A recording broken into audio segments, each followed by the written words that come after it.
Korynn Elliott from ZenFemme.co, and today is the first Money and Mindfulness Monday. So I'm going to be bringing you tips on how you can get more mindful with your money by taking little tiny action steps every week to just get more conscious with your cash and start to fall in love with your finances. So today, the first tip for getting more mindful with your money is to track what you receive. So when you start to pay more attention to your money and start to see how much is really coming in, you start to notice how much you actually are receiving, and you start to notice how abundant you really are.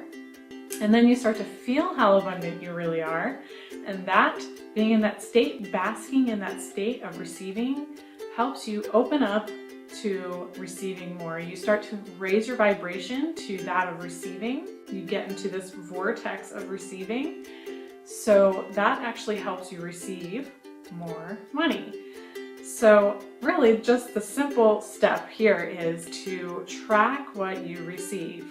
So if you receive something, whether it's finding a dollar bill on the ground, or receiving a paycheck, or receiving money from a client, if you're an entrepreneur, write it down. I like to write things down using a pen and paper, and I put this on my spiritual money practice worksheet that I use, and I do this every single time I receive money. And this actually really feels good, and I like to celebrate and really acknowledge how much is actually really coming to me, because when I don't even notice what's going on, I don't keep track, then I don't really appreciate it as much, and I start to think, and you know, what's going on? I'm just so poor or broke, and I don't really appreciate it, and that really shuts things down for me and for most people. So just go ahead and start tracking your money and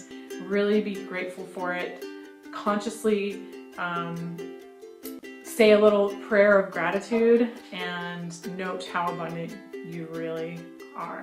Okay, so thanks so much for joining me for Money and Mindfulness Monday, and I will see you next week for another tip on how you can start to get more conscious with your cash and fall in love with your finances and yourself, of course. So sending you lots of love. Bye.